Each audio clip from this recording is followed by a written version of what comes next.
What's going on, everybody? So today we're going to be taking a look at my MWS gas blowback rifle and the changes that I've made for 2025. So let me just start this off with the purpose of this build is to actually replicate my primary rifle, which is this one right here.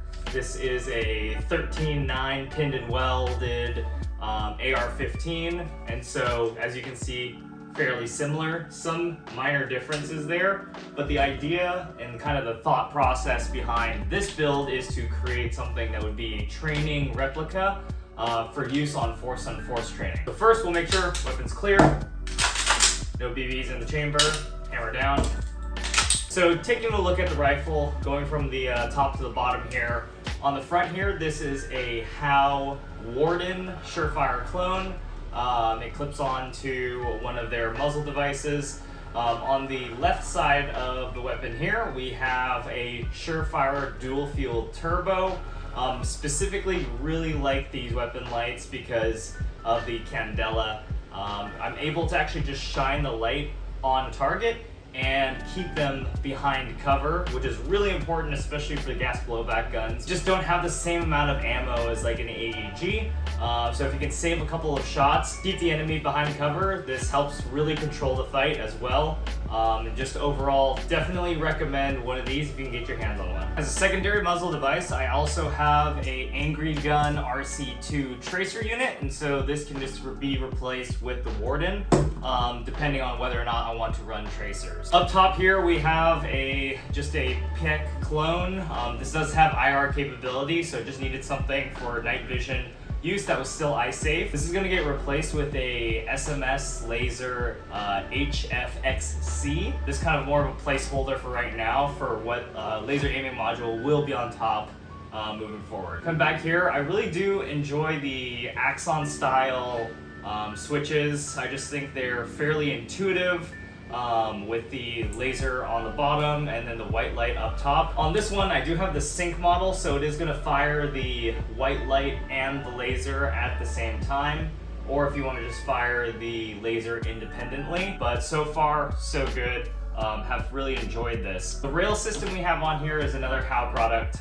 It is the 13.5-inch Howe rail. Inside here we have the Ditac long outer barrel with a 3-inch extension, and so that gets me just flush. So this is about a 1/4 inch longer than a 13.9 pinned and welded to 16, but this gets my overall length perfectly to where I need it, within, again, 1/4 inch. Up top, we have a Romeo 4T Pro. I use this specifically because it has a anti-reflective device as well as some lens caps that it comes with, but mostly because this has almost on par with a T2 night vision capability. So for passive aiming, that's a must.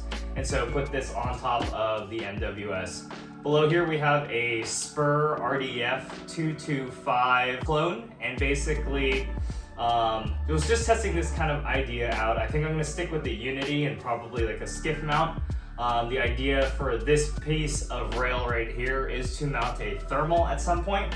And then back here, I do prefer the Unity flip to center magnifier mount here, as it's more compatible with other types of magnifiers, and it's also fairly quick release, so you can just pop it here, rip it off, and then boom, I can run this with night vision without having to hit one of my tubes against that magnifier.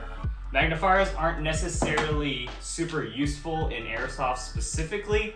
However, I do run a magnifier on my primary system, so want to try to keep that 1-to-1. And so I easily can rip this off and swap it between the MWS and my standard rifle. Quick thing, forgot to mention which magnifier I'm running here. This is just a Primary Arms LER. It's what I had on hand.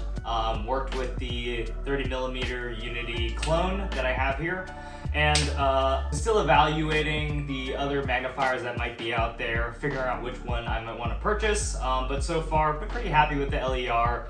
Turret's a little bit big, kind of does get in the way, and also looking for something maybe a little bit lighter. So go ahead and leave in the comments any suggestions for magnifiers that you guys like running on your guns. Now inside the MWS here, we have a couple of different modifications. We have a PDI W-hole bucking. along with a PDI SUS 304 6.01 millimeter barrel, big mouthful. I believe this is a 300 millimeter length inner barrel. Inside the bolt, I do switch between a Federal V3, specifically the V3 end pass, as well as the stock float valve. So I jump between those depending on temperature, field limits, etc. So just keep that in mind. On the back here, I have an Angry Gun, basically BCM clone, ambidextrous. On the side here, have a bad lever, as well as a Magpul trigger guard. It's an Umbrella Corp or B5 grip. This is highly personal preference, so get whatever you want. I had this laying around. The biggest thing for me is making sure that there's a nice beaver tail in the back, so that way my trigger finger is aligned with the actual trigger itself when shouldering. On the back here, we have an Angry Gun BCM sling plate adapter for QD cups. And so I mount my QDs on the back of the receiver, as well as this notch here on the rail. And I really like that setup because it allows me to both run it strong side, bump it over to weak side, and then also stow into admin. If I need to get hands-on with something, grab an objective, pull out a frag, whatever it might be, that just allows me the most versatility. And so definitely recommend, if you can, running it on here, as well as the rail. And I really like that setup. I've seen some people run it further back if they're doing more of a patrol, and I've seen people run those single points. The single points don't like it too much because it does flop around a fair bit. I do find myself doing a little bit more admin than just kicking indoors, that sort of thing. Here we have a Magpul SLK stock in mil spec. That just goes straight onto the buffer tube, so no issues there. And that's pretty much it for my setup here. Overall, you know, again, been running these MWSs for a couple of years now. Have some hiccups here and there, but really happy with this setup. This is really basically how I'm gonna be running the weapon system moving forward through 2025.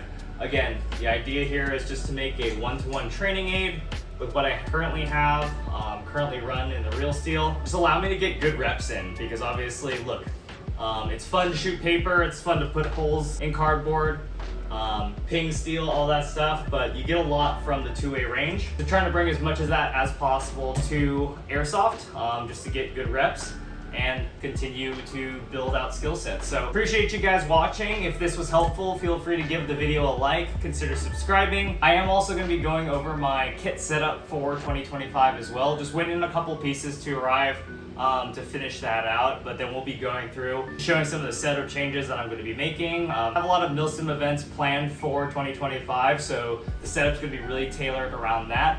And just making sure that we have the capability that is needed for those types of environments. Again, thanks for watching. Hopefully this was helpful to you as you're looking up putting together your system, or if you're just curious of what components that I've used. So until next time, see you on the field.